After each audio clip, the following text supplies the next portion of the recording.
The views and opinions of this broadcast do not reflect the views and opinions of Armed Media, New Productions and its affiliates.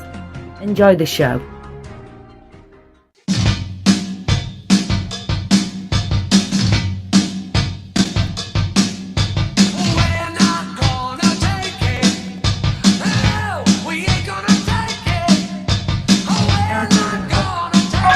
Hello, everybody out there listening to our show tonight on Armed Radio. My name is Donald, and I'm sitting here with my good friend Dave. We're about to do our show called All Aboard, broadcast live from Boston, Massachusetts. Dave, you want to say hello? Hey, guys. Oh, that was a really great hello, Dave. That was a real short one. I really liked that.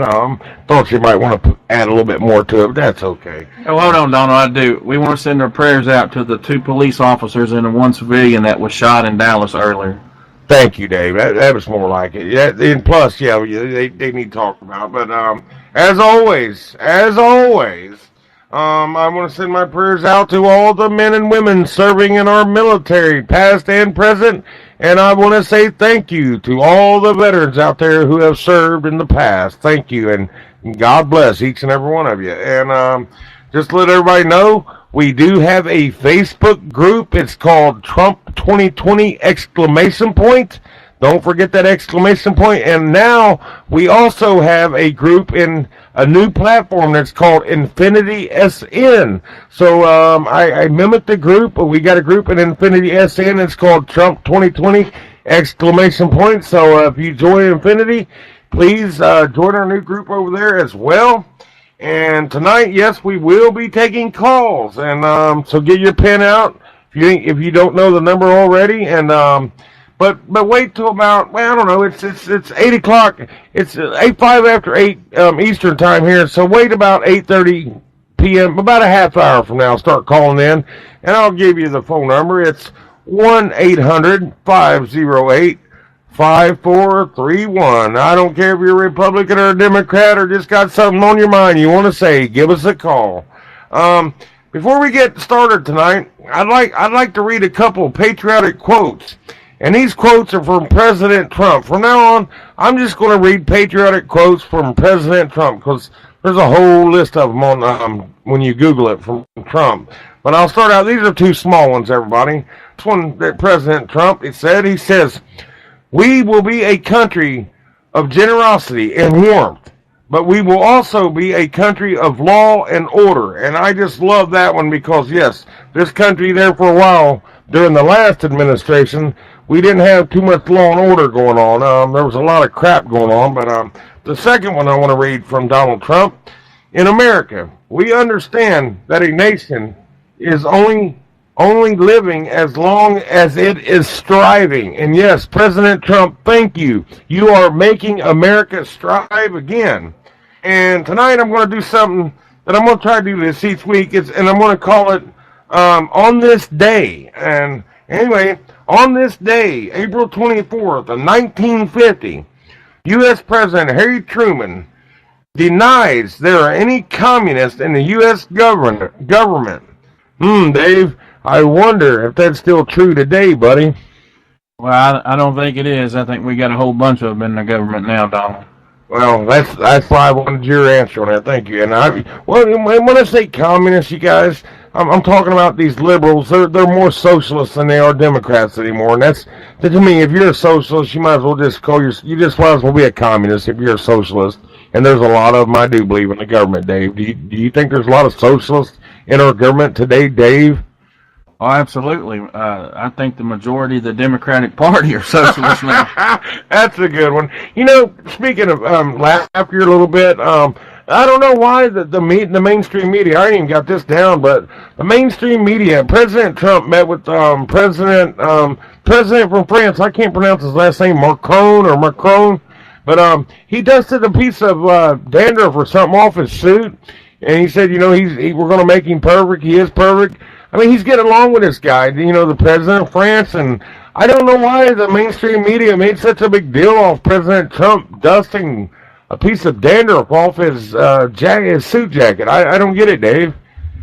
I don't know. They make a big deal out of that, Donald, but then they don't make a big deal out of the previous administration going to another government into their country in Saudi Arabia and bowing for them. Last time I checked, the most powerful man in the world didn't bow for nobody. Well, yeah, and plus, Dave, American presidents shouldn't be going around the world apologizing to other countries neither. America does not apologize. We're not perfect, but I'm telling you, we're the greatest nation on this earth. We're not perfect, but we are the greatest nation on earth, and we're the strongest country on this earth. And I don't care what the Russians say. But you guys, we got primaries coming up, and the midterm elections on November the 6th. You guys, 2018. Here in Ohio, our primary is on May the 8th, and most states, I posted it the other day. I don't know if a lot of you listeners out there all around the country, I posted, when their states' primary dates are. So, people, everybody out there listening, you really need to find out when your primaries are because it's so important. Like I said last week to Dave, we were sitting there talking, the primaries is kind of like football. It's like the playoffs. Whoever wins in the primaries goes on to the Super Bowl, like the election on November the 6th. But we've got to get the right people in there today. For November 6th, it's a 6th election, the midterm election. But I just want to say that, Dave, tonight, anyway, I'm sorry, I'm rambling here. But anyway, I got my cards messed up here. But Dave, I was reading today that President Trump, he finally endorsed Jim Renacci for U.S. Senate here in Ohio. Trump endorsed him. Yeah, he did, and I think Trump is like the rest of us. They realize that every one of those primary candidates for the Republican Party are a great choice, but we feel that Renacci has the best chance of beating Sherrod Brown. You're absolutely right, Dave. And like you said, me and Dave, what we did, and what Dave told me is we had to look at the whole picture, and any one of those candidates would be better than Sherrod Brown. He's a Democratic senator from Ohio, U.S. senator. Any one of those candidates would be good, but we can't argue and fight amongst each other. Whoever wins out of that Senate race, we've got to get strong, and we've got to come back together and energize this conservative base, you guys. Any one of them, and also we've got a governor primary coming up, and I think there's like 30-some gubernatorial races across the country this year, and we got a lady, she's running for governor, her name's Mary Taylor. We've also endorsed her. She's a great candidate, and Dave, I know you got something to say about Mary Taylor before we get going here. Oh, absolutely. Mary Taylor, guys, if you're in Ohio, get out and let's get her nominated as the Republican candidate. They're calling him DC DeWine, but I think DC, my slogan is dump DeWine. It's about time we dump DeWine. We dump him for good. Let's get Mary Taylor in there, guys. She's a hard-nosed conservative. She's going to fight for Ohio. She's going to fight for our rights. She's got a good plan for this state. So if you're in Ohio, don't forget May 8th, guys. Let's get her in there and get her nominated as the Republican candidate. Well, thanks, Dave. That's great. I like to hear that. But I want to give a few shout-outs because we do have a few people out there. I don't know everybody's names, and eventually I hope to get a lot more shout-outs. But just to a few people before we get this show really ramped up tonight, I want to shout out to BJ and Jeff, Henry, Chris, Greg, and to Jim and Lee. I know you guys are out there listening, and thank you. And I thank everybody for listening to our show. And like I've said in some of my live videos that I do, that me and Dave, we're just a couple regular guys. We don't do this for fame or fortune. We do this because we love our country. And if we could just open up one person's eye out there in the country, it's worth it to us. But Dave, the first thing we're going to start talking about tonight is voting. And Dave, I'm going to start out by telling you, I hate to say this, but the United States trails most developed countries in voter turnout. It does. We're very low on the list. Yeah, and that's really sad considering, that we have one of the oldest democracies in the world. So if you think about it, it's because people get lazy, and we've said that, we've talked about energizing the Republican Party. Guys, if you guys don't get energized and you don't go out and vote, what's going to happen is you're going to have that blue wave again in these midterms, and then we're going to be at a stalemate because you're going to have a Democratic-controlled House or Senate with a Republican president. He's already facing enough opposition from, with a Republican-controlled House and Senate. So what needs to happen is you guys need to get out there. You guys need to vote because your vote does make a difference. Oh, absolutely, Dave. But I'm going to give you a little bit of numbers, Dave, and just tell me what you think about these numbers. Now, back in 2016, Dave, there was 231,000. No, wait a minute. That number's wrong. In 2016, the elections of 2016, Dave, there was 231,556,622 eligible voters. These are registered ones. 46.9%, almost half, did not vote. Now this number varies in each election, but not much, you guys. Dave, almost half the registered voters did not vote in 2016. You're talking half the registered voters, Dave. And I'm going to get to something else here in a minute, but what do you think about that? Well, it makes me mad, Donald, because you know what? Out of those, half the ones that didn't vote, how many of those were the first ones to start complaining about stuff that didn't go their way? To me, if you don't vote, then you shouldn't have a voice. That's plain and simple. There are a lot of good men and women who died in this country protecting our freedoms, protecting that right to vote. And if you don't go out and you don't exercise your right to vote, then I don't want to hear you complain about President Trump, about whatever legislation comes down the pipeline, because it's on you. Because your voice and your vote matters. And when you choose not to exercise it, you're doing a disservice to yourself, you're doing a disservice to your country, and you're doing a disservice to every one of those men and women who died fighting for our freedoms. Oh, I forgot to mention Sheila in Texas too. She listens to a lot. But Dave, listen to this number. I mean that was registered voters I was talking about, Dave. But there's 24% eligible voters in the United States that are not registered. These are eligible voters, you guys. And I think that number equates to about 51 million U.S. citizens that are eligible that could register to vote. Now, we've got half the registered voters not voting, and we've got 51 million people that could register to vote that don't even vote. And like Dave says, it's like the people who don't vote, they're the very first ones that want to voice their opinion. Like he said, I don't care what your opinion is. There was a lot of people who died. They gave their life to give you the right to vote, to choose your representative. And if you don't get out here and vote, you're part of the problem in this country. Use your right. My gosh, that right was given to you. Use it. Why not? Why would you waste that? I just think sometimes, Dave, people are lazy. I mean, they're so lazy. I'm not calling everybody out there lazy. It's listening so, but come on, if you want to make a difference in this country, get your butt up off the couch and go vote. Absolutely, guys. You guys, we say it time and time again, silence is consent. So if you don't get out and vote and you're silent, then you're consenting to whatever the government has in store for you. Get out, get involved, make a difference in your community. Start it on the local level, and let's, if you do that, if you start at the local level and you work your way up, you can change this country one vote at a time, and you can change this country one election at a time. It all starts with us, guys. You're exactly right, brother. And Dave, I'm going to change the subject here now. I want to talk a little bit about North Korea and Syria. I mean, these are some big problems, and we'll talk about Iran here in a little bit too. But first of all, Dave, our president, he didn't create this problem in Korea or the problem with Syria. But he's taking care of these problems right now. Trump said that North Korea has agreed to suspend all nuclear tests and close up major test sites. I mean, he said this is good news for North Korea and the world. Let me tell you how effective our president has been.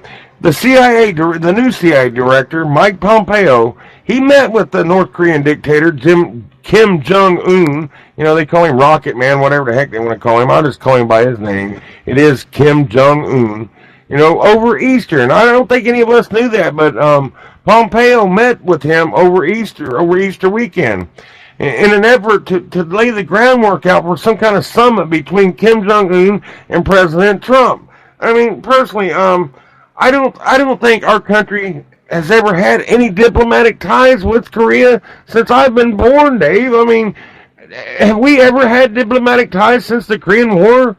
No, because technically we're still at war with them. We didn't end that war. We signed an armistice, so technically we were still at war with them. And the thing about it is, if you look at what Trump has done, Trump has he's ratcheted up the pressure on North Korea. He's ratcheted up through China by putting more pressure on China. He's ratcheted up by putting more pressure on the rest of the world, increasing sanctions. But another thing that he's done that he gets criticized for is his tweets. Never before have we had a president do that, and it's simply because he cannot get a break in the mainstream media. So he's going to dictate his policy through his tweets, and like him or hate him, you can't argue what the man has accomplished in a little over this first year in the office. North Korea has never wanted to come to the table, and not only that, but they went to South Korea and they want to put an end to the war. Instead of an armistice, they want to declare an end to the Korean War. What about this DMZ zone, Dave? Does that still exist? That demilitarized zone, or whatever you call it? Yeah, the demilitarized zone still exists. It's guarded on both sides to this day. But now, if they can come together and they can put an end to the war, that might stop. And maybe Kim Jong-un has finally had enough pressure, and he's finally had a strong enough leader up against a strong enough leader to where he realizes that, hey, if I keep this up, number one, it's going to cost me my country, because I'm not going to stay in power. Because that would be the ultimate goal. If we ever had to do any kind of military or more ratchet up more sanctions, it would be to remove him from power, because he is a ruthless dictator. So maybe you start to realize that, hey, Trump is not a guy that I can push around. How many other leaders in this world do you ever know to look up and say, hey, Little Rocket Man? I mean, it's funny, and some people might not like it, but I'll tell you what, it's effective. You're absolutely right. It's daggone effective. But Dave, I truly believe that the people, this is my thoughts, the citizens that live in North Korea, I think for the last, since the 1950s, I think the government has led them to believe that they actually beat the United States in the Korean War. I mean, I don't think they tell their people everything, Dave, like that. And I don't trust Kim Jong-un. I'll tell you, Dave, and I want to get your thoughts on this. He said he's going to suspend all these nuclear tests, but I think he said that because he's done with his test. Well, what's your thoughts on that, Dave? Do you trust Kim Jong-un, and do you think President Trump should meet him in North Korea or some other some other location? Well, I'd say I'd probably trust Kim Jong-un like Mexican tap water. But I mean, here's the thing, though. Kim Jong-un, like I said before, he's never dealt with anybody like Trump. And as far as meeting them in a neutral location, I mean, that's probably a good idea. But I'm telling you right now, if Trump went into North Korea for this summit, it's not like they're going to do anything to him, because that would unleash hellfire and fury. So I mean, they know that he's a bad man, and he's not. He's putting pressure on these guys, and that's why this is working. Whether you like his tactics or whether you don't like his tactics, the one thing that everybody should be able to come to a conclusion are his tactics are effective. North Korea has never, ever done anything like this before, to where they want to talk about ending the war, to where they want to have a summit, to where they're saying that they're going to give up their nukes or stop their nuclear program, and it's because of Trump's leadership. Wow, man. I mean, Dave, that was a good answer. I don't even know what to say to that. But Russians, I mean, let's not get into Russians yet. Let's stay with Korea still. Now, let's go back to the war, Dave. I think it was back in the early 50s we were fighting the Korea War. I wasn't around, of course, but Korea, like I said earlier, they think that they beat us in that war, Dave, but I don't think Korea has a chance against the United States. I think we were fighting the Chinese more than we were the Korean soldiers, Dave. I think that's what was happening, was we were fighting the Chinese. Oh, we were, and during that war, until the Chinese got into that war, we were slaughtering the North Koreans. We were pushing them back, and I think we pushed them back so far that we made China nervous, and they were like, "Oh, wait a minute, we got to get involved here a little bit." So, I mean, the main thing is though, that there has never before, since that war, has there ever been a leader from any country to have the effect that Trump has had on North Korea, to where, because here's the thing, guys, when you're born in North Korea, from the time you're a baby until you're grown, you're nothing but indoctrinated to hate the United States. They don't know, they think their country is great. They think the United States is in worse poverty than them. They don't know about South Korea. They know none of that because they're completely indoctrinated from the time they're born until they're adults. And it's all because to keep the Uns, Kim Jong-un, his dad, his grandfather, to keep all those guys in power. Dave, I wouldn't even want to bring this up on the show, but I know they've been getting along with South Korea here lately. What do you think the chances are of Korea coming back together as a one nation? And if they was to come back as a one nation, do you think they wouldn't be communists, would they, Dave, like they are now, the North Koreans? No, I don't think they'll never be one nation again because, number one, Kim Jong-un, little rocket man, is not going to give up his power. But I think, what can happen is they can work together, to help the North, because the North is in bad shape. If you look at, and guys, this is a contrast. If you look at a capitalistic economy, a free society in South Korea versus socialist and communism in North Korea, a dictatorship. If you look at the two, I mean, just take a satellite image at night and look at South Korea. I mean, their economy is booming. I mean, these people flourish. North Korea, there's people starving. They don't have electricity. You think it'd be black over North Korea? Oh, it is black. Absolutely. You can't see. I've never looked at that. I'm gonna have to look at that. Look at that. I mean, that is a direct contrast in what capitalism and socialism, communism and dictatorships are, shows you the difference. And if you can't wake up and see the difference in that and see how a capitalistic country profits and the way that they make their money, and I mean, it's competition. We've talked about it before.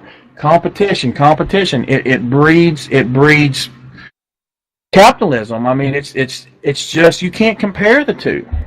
Well, Dave, I agree with that, and even in Russia. Now, I'm going to start talking about Russia just a little bit, Dave, and you can chime in here. But Russia last week, they got really mad because the U.S. attacked Syria. I mean, Russia warned that there would be consequences. The Kremlin said it may supply its Syrian ally with state-of-the-art air defenses. From what I understand, this is ringing alarms in Israel, because I think if Syria gets these weapons from Russia, they're going to use these weapons on Israel, and we're going to be there to back Israel, buddy. We're going to back Israel regardless. Well, I think this administration would back Israel. But the previous administration wouldn't. But I mean, the thing is, Russia said they're going to do a whole lot of things. From cyber attacks to putting in air defense systems, and Russia's going to beat their drum because they still want to be the big boy on the block. And in reality, that was another socialist country that didn't work, that failed. So don't get me wrong, they're still a big bad country, but they're not nothing like they used to be. Oh, you know what, Dave? When I was a kid, I was always afraid of Russia. I'm sure that you was raised up doing nuclear. We used to do nuclear drills when we were kids, and it was a big thing, and everybody's forgot about that. And I know that Russia used to be a lot bigger, and they split up here a while back, and I know they're smaller. But Dave, I still think there's a lot of them old communists hanging around the Kremlin and around Russia. I think they're still there, Dave. I think communism is still in Russia, but they're just pretending it's not, Dave. What do you think? Well, it still is. I mean, you don't have to look no further than Putin. Putin was in, KGB. yeah, he was in their KGB, I think it was. So, I mean, you don't have to look no further than him to realize. But the thing is, Russia don't want direct conflict with the United States no more than we want it with them because it's not profitable for anybody. Well, all right, Dave, since I've got you here, who do you think right now, out of every other nation on this planet, poses the biggest threat to our country right here in the United States? What country, in your opinion, Dave, I want your opinion, what country in the world poses the biggest threat to the United States? I mean, honestly. China. You know what? I was thinking the same thing, China. I mean, because we all know they got over 1 billion people over there. I think all their money that they get from the United States for all these imports, correct, Dave? I mean, they've been importing stuff over here. Like we said last week, I think Dave thanked Walmart for making China rich, and I think the government, Dave, I think they put more into their military than they do their people. I just think, yes, China would be a bad adversary for the United States. I agree with you on that. Yeah, and not only that, but I mean now they're getting more territorial in the South China Sea with those man-made islands. Yeah. They're starting to flex. They're starting to flex their muscle there. So I mean, we're Walmart. It's not just Walmart, but our trade deficit is so big with China that we're making them. They were already on the verge of being one of the biggest or the best superpower, and we're making them that way because we're making them rich. Well, Dave, I don't know what's going on with Iran right now. I really don't know I don't know what President Trump's doing this, but President Trump declared this morning that if the Iranians restart their nuclear program, that they will have bigger problems than they've ever had. I mean, what's going on with this Iranian thing and this nuclear deal that they made with? Are they trying to back out of their nuclear deal they made with Trump or whoever? Well, they made that original deal with Obama, and it was a bad deal to begin with. I mean, it was just stupid. Trump initially said it was stupid, and it was. I think that's why Merkel, the French Prime Minister, was there today, President, because I think they're trying to get on the same page with Iran. There's some big things coming up with Iran, and if Iran keeps it up, that agreement is going to go by the wayside. Trump has already said that. He's not going to ratify it again.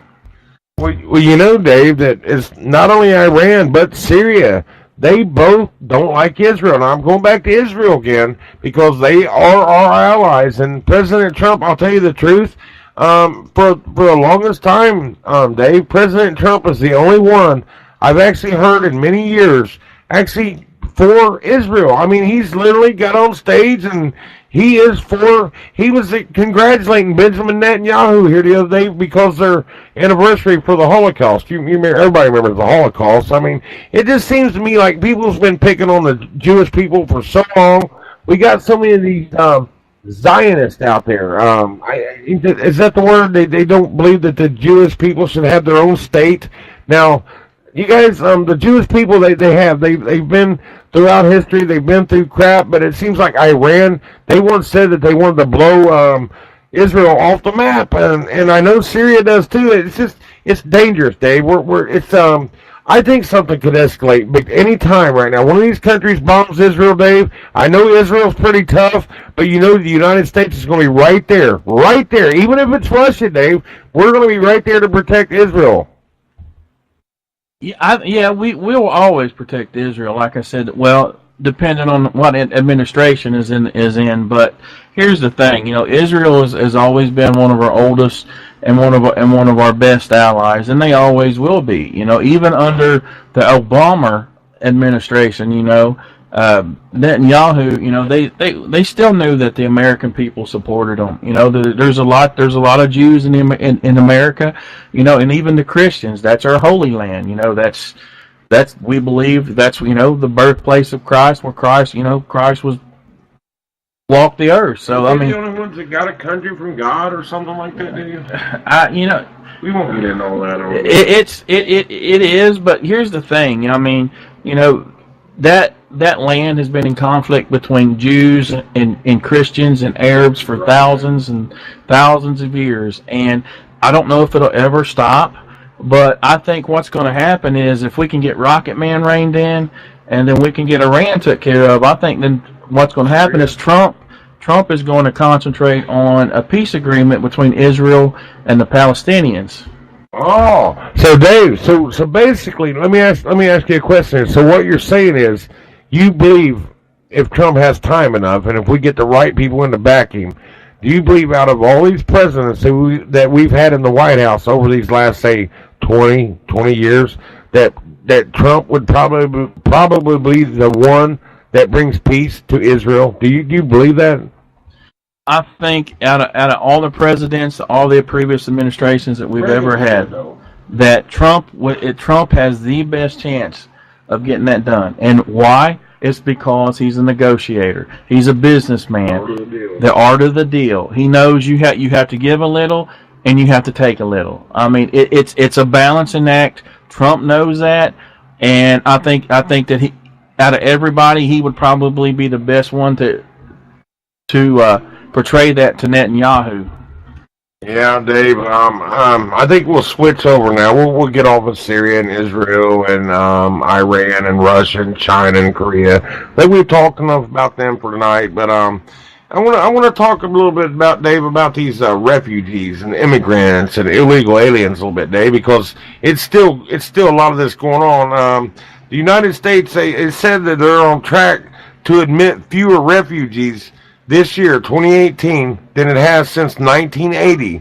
The number of Muslim refugees entering the U.S. in 2018 is on pace to drop by about 85%, Dave. That's a big drop. Yeah, that's a really big drop, and it's because of the leadership of the Trump administration. It's because he's untied the hands of the immigration enforcement officials. Well, Dave, we got a call here. It's from our good buddy Chris Fitzwater down in Louisiana. What's up tonight, Chris? Very much, man. So, what would you like to talk about, Chris? What would you like to say, buddy? Just want to say, I think Donald Trump did the right thing about the Rocket Man. I mean, he knows not to mess. He knows not to mess with Trump, all right? And people got to go out there and vote for these midterm elections. And people need to call into this radio station and let y'all know, how they feel and stuff. You're right, Chris. People should call in and let their voice be heard. Like Dave said earlier, silence is consent, Chris. And Chris, that's right. Yeah, well, Chris, I'll tell you what, thank you for calling in, buddy. I'll talk to you later, and thank you. And you want to say bye, Dave? Thanks a lot, Chris. All right, man. Y'all take it easy. Finish listening to the show, buddy. Bye, Chris. All right, bye. All right, you guys. That's one of our buddies. Chris Fitzwater. He lives down in Louisiana. He listens to our show every night, you guys. And but anyway, angered by last week's U.S. attacks. Oh, I'm going back to my old ones. Crap. See, when I take these calls, it gets me off track. I mean, I don't know. It throws me off when I get calls, but that's okay. Chris is a dedicated listener, and like I said, I appreciate anybody listening to our show out there. I mean, we do our best, you guys. We don't sugarcoat things on this show. I'll tell you now. But anyway, like I was talking about, the number of Muslim refugees entering the U.S. in 2018 is on pace, Dave. I said to drop 85%. Trump is effective. And like you said, his tweets, to me, Dave, that's called transparency. That's something we did not get with the Obama administration, was transparency. Well, I talked to a lady who she cut my hair, and she just does not like Trump at all. And she was talking about all the scandals that have been happening under the Trump administration. And I was just kind of like, are you serious? You need to think back under Obama, Fast and Furious. I mean, Uranium One. I mean, there's all kinds of them. And most of the scandals that have been in the news with Trump have been made up by the mainstream media. They've been proven to be false. Is Jeff Sessions ever going to get Hillary and put her on trial and put her in prison, Dave? No, and I'm going to be honest with you. I think, to me, that's the one mistake that President Trump has made. Appointing Jeff Sessions as an attorney as the Attorney General was a mistake. I would have loved to seen Trey Gowdy. I would have loved to seen Rudy Giuliani. Call, Dave. Okay. All right, Dave, we got a call. I think it's Paul Daniels. What's up, buddy? Hey, Donald, I wanted to go back to when you were talking about the country that was the biggest threat to the United States. I'd have to say it's Mexico. You know what? Hey, well, that's a good. You know what? I wasn't thinking about that because a lot of them are pouring up here. But I mean, do you really think Mexico is the biggest threat? I'm talking about like war. I mean, let's put it this way: if you had 40 million undocumented people that were Russian in the country, wouldn't you be scared shitless about that? Yeah, you got a good point there, Paul. I mean, Dave, what do you think? Well, I agree with that, but as long as we got the Second Amendment, I think that'll equal it out a little bit. Yeah, Paul, the Second Amendment, Paul. Hey, Paul. That's a good point. Paul. But I just wanted to say, if we're being invaded and we're allowing it to happen, they're already here. Well, they're still coming in. I mean, there was hordes of them coming in here just last week or a couple of days ago. They're coming in before Trump gets this wall built, and I don't know what's going on, but I've got a lot more to talk about, though, about this. I've got more to talk about. I just wanted to put in my 2 cents, Donald, and Dave, take care, brothers. Paul, you're more than welcome to put in 4 cents if you want to, buddy. We love you. You and Tim Bell, you're good guys. We love you guys, man. Excellent. Take care. You're having a great show, dudes. Not that way, but we love you. You know what I'm talking about. And tell Billy Bob I still hate him. All right. Thank you, Paul, for calling in, buddy. Thank you. Peace out. Peace out, brother. And Paul's right. I mean, the amount of illegals that we have, but that's why I think that it is important, that last stat that you just read, where the Trump administration has had, illegal immigration and refugees at an all-time low. I mean, that's important. And another thing that's going to do is that's going to buy us time to get this wall built. We need to figure out what's going on with this wall. When that omnibus bill was passed, when they put in enough money so they could do their defense budget, and there was enough money left in that to build that wall, or at least start a huge portion of it. So we need to get that going. Well, Dave, people, every time I mention the wall, a lot of people say, well, they'll just dig under it, Dave. But we got to do something. We got to build it deep as it is tall. And we got to put. Why can't we put landmines on the other side? I mean, I'd be scared to death to walk through a landmine field. Well, but see, here's the thing: when these companies presented these prototypes, part of those requirements was to have anti-tunnel capability, whether it be with sensors in the ground so they could detect vibrations of where they're digging underneath it. Wall. Yeah, kind of. Yeah, I mean, so there's all different types of prototypes, and the one that they eventually decide on, it's going to have anti-tunneling, capabilities, whether it be detection, whether it be however far they put it down in the ground. I mean, there's always going to be a way to try to sneak into this country, though, guys. But the thing is, right now you have them crossing this border unchecked freely at will. I mean, I know people that have come here, got caught, went back, come back again, got caught, went back, come back again, got caught, went back, come back again. It's ridiculous. You cannot have a country if you don't have a border. Well, I've got a good question for you, Mr. Dave Coots. And thank you, Paul. That was a good call. And yeah, you're right on that Mexican thing. I wasn't even thinking about them coming over here to our country. But it's not just Mexico. It's a lot of them other southern countries. Not just Mexico. Terrorists, yeah, there's terrorists from the Middle East coming in through South America, right up into the country, you guys. But Dave, here's my question to you. I mean, everybody's talking about the southern wall and the southern border. Dave, what do you think about the northern border? Shouldn't we be watching our northern border too? Yeah, we should. I don't think that we have the influx of refugees crossing, up there that as we do in the South. But the thing is, when you have people talking about how bad the wall is, we shouldn't build a wall, that's inhumane, we don't need it. Those people, I tell you what you do, guys. You leave your door open at night, leave it unlocked, and when one of those refugees needs a place to stay, take your butt down, you pick them up, you bring them in, you let them eat your food for free, you let them watch your TV for free, you let them use your shower for free, you let them eat your food, and you just do everything for them for free. Don't lock your door, let them come in. Build the wall, build it deep, build it high, and if they're here already and they're illegal, I don't care if they've been here 20 years, I don't care if they've been here 2 months. Send their butt back to wherever they come from, and if you're a DACA baby and your mommy and daddy brought you here, then when your mommy and daddy go back with them. Well, Mr. Dave, I was reading this article yesterday. I even did a video about this yesterday, Dave. And this article that I was reading, it was saying that immigrants receiving welfare and Medicaid had skyrocketed.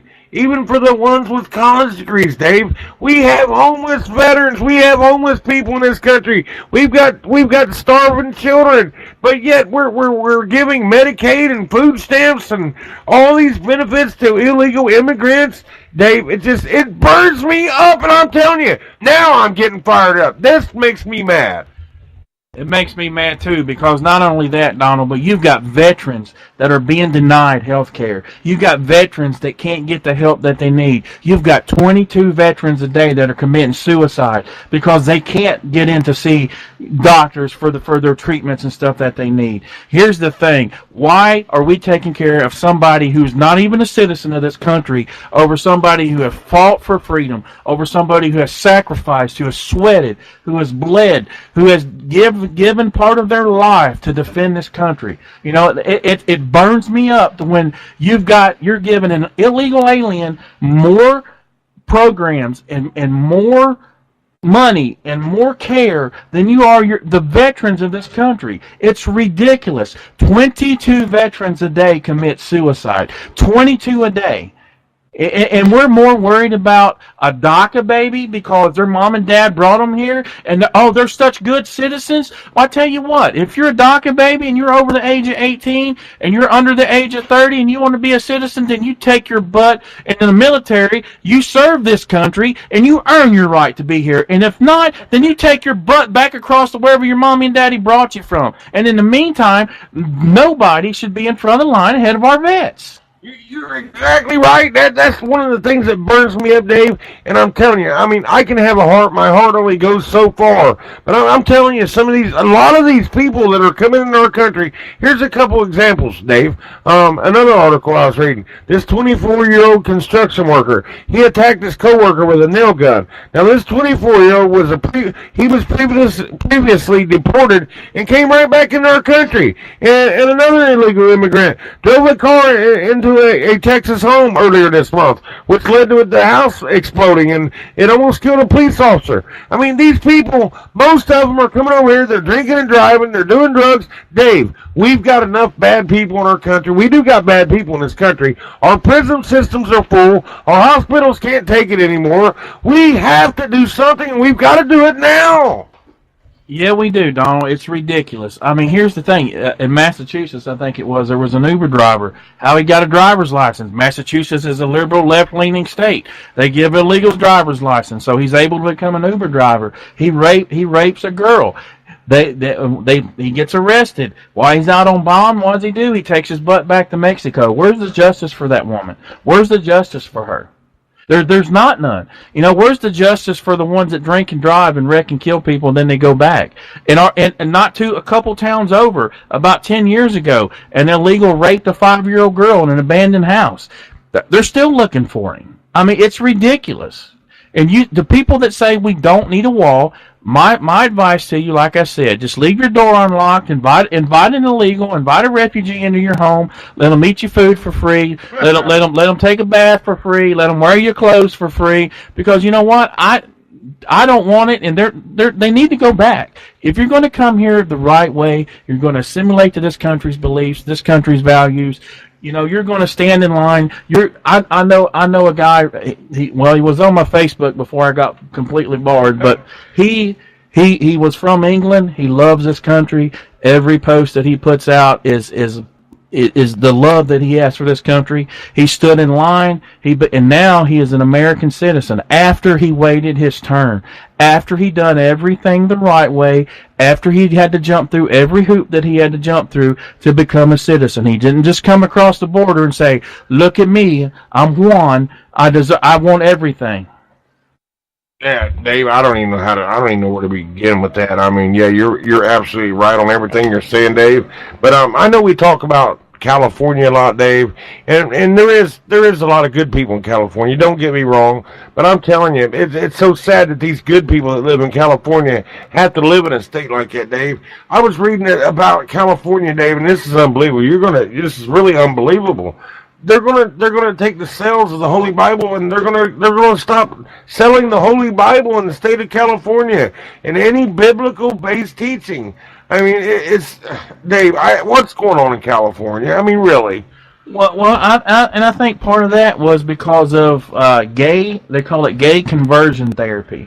Okay, and basically what it was is like if you was a parent and you got a child who said they were gay, and you took them to your spiritual leader, if they use any kind of Bible verses or any kind of biblical teachings to try to convert them back, then it becomes a crime. And I don't think they're going to ban the Bible as of yet, but critics are worried about that it could eventually lead to a complete ban of the Bible. And if you look at California's track record, that's what California likes to do. They like to start out small, and then they like to grow big. You give them an inch, they take a mile. It is a typical socialist government. You know, there are all kinds. Put a wall up around California? Well, you know, I don't think so. I think the people in California, I mean, they're outnumbered with the big cities. There's a lot of good conservative people in California.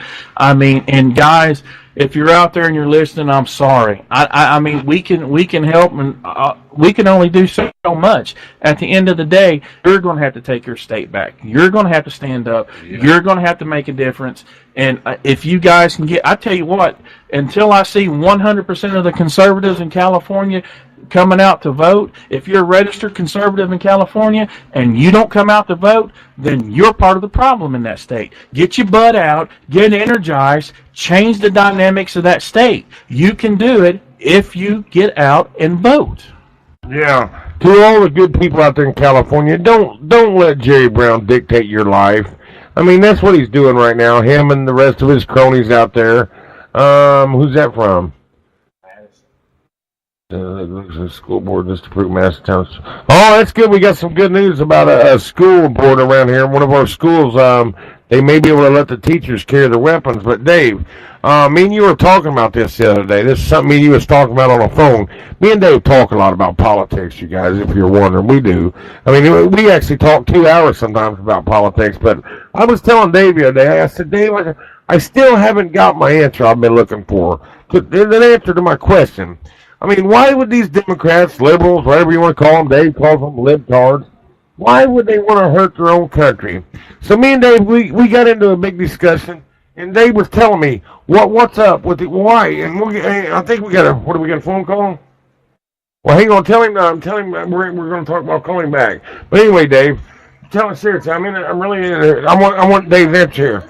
Chris, if you're out there listening, buddy, I'll call you back because we're running out of time here, Chris. I want Dave's answer on this. Why are these Democrats, Dave? What do they want to hurt our country? Why are they trying to destroy our country? I mean, we talked about this, Dave, for a long time, the utopia that they're looking for. Oh, yeah, and I mean, to us, to me, they think that this magic land exists where everybody lives in peace and harmony.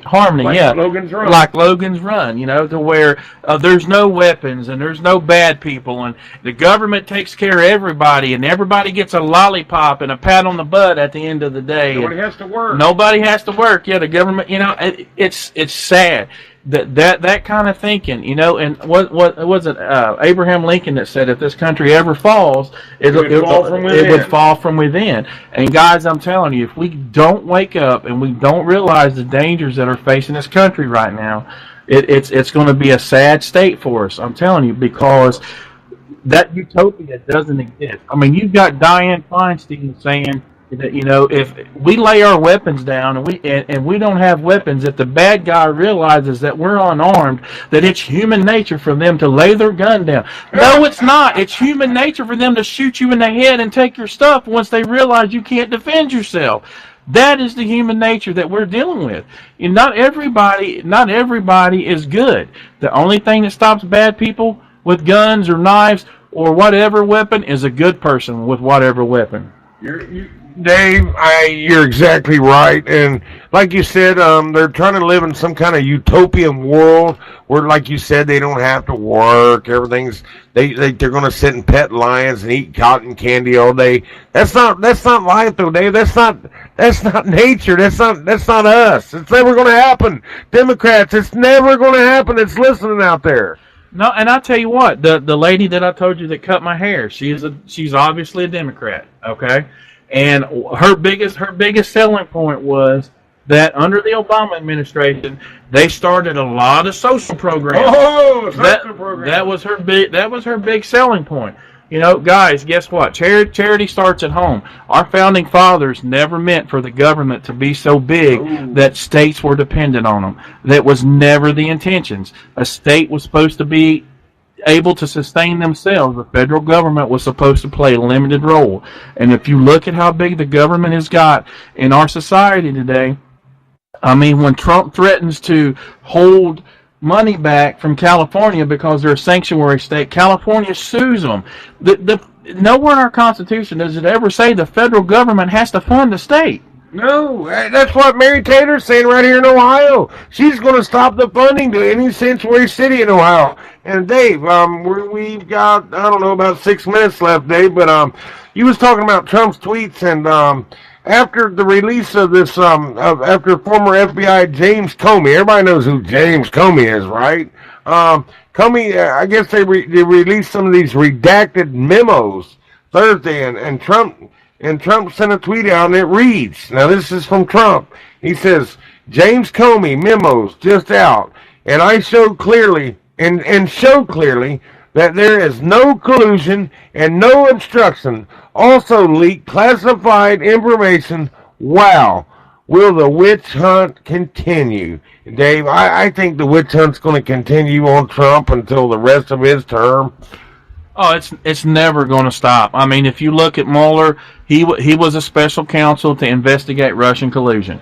Okay, now that they've not in almost 2 years, they've not been able to prove Russian collusion. So what's happening now? He goes and he raids Trump's personal attorney. He makes that net larger. You know, now he's just fishing. We're not paying you to fish, Mueller. We're paying you to investigate Russian collusion, and if there's no Russian collusion, then end it. Period. Well, Dave, did you hear about Rudy Giuliani? He's going to be joining President Trump's legal team, buddy. He's going to be dealing with this ongoing special counsel probe. Rudy said that he's doing this in hopes he can negotiate an end to this for good of the country, for the good of the country. He's going to end it.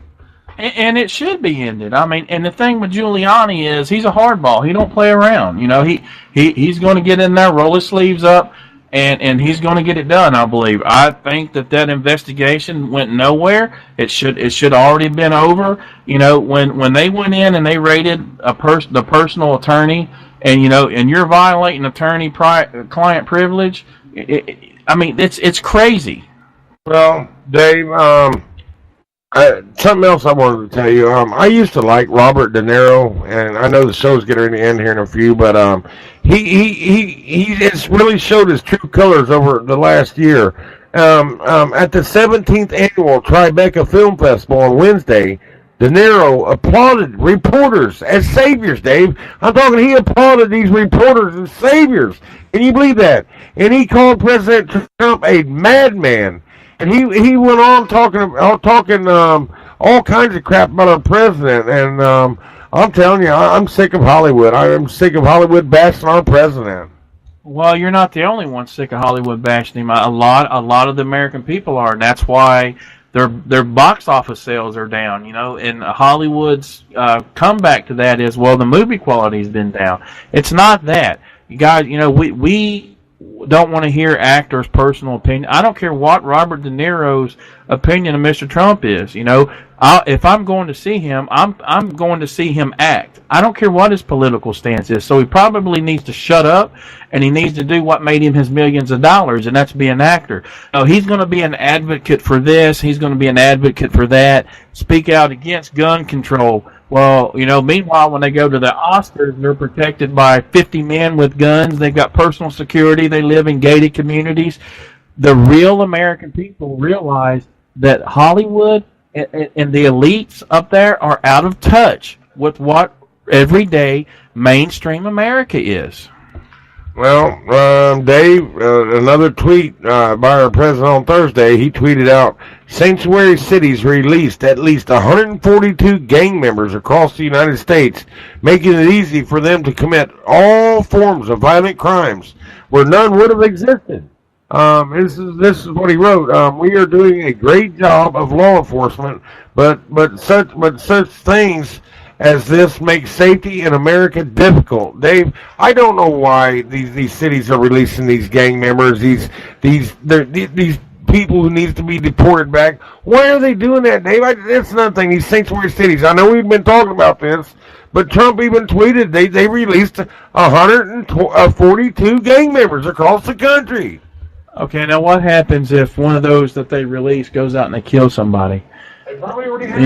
If they haven't already. And here's the thing, those cities should be held liable. If anybody that they release, if they don't turn over to ICE.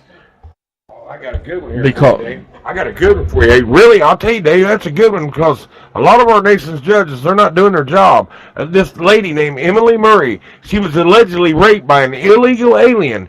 And this gotta wrap it up, Don. Okay, we gotta wrap it up, Dave. I'm gonna say goodbye, and I'm gonna let Dave end it. Hey guys, we always like to end the show telling our troops, whether you're at home or you're abroad, that we love you. We're thinking about you. We're praying for you. God bless you. It's because of the sacrifices that you do that we're able to have the freedoms that we have. So, if you guys are out there and you're listening, just know that, there's a lot of Americans out here that are thinking about you and that love you. So God bless. God bless everybody.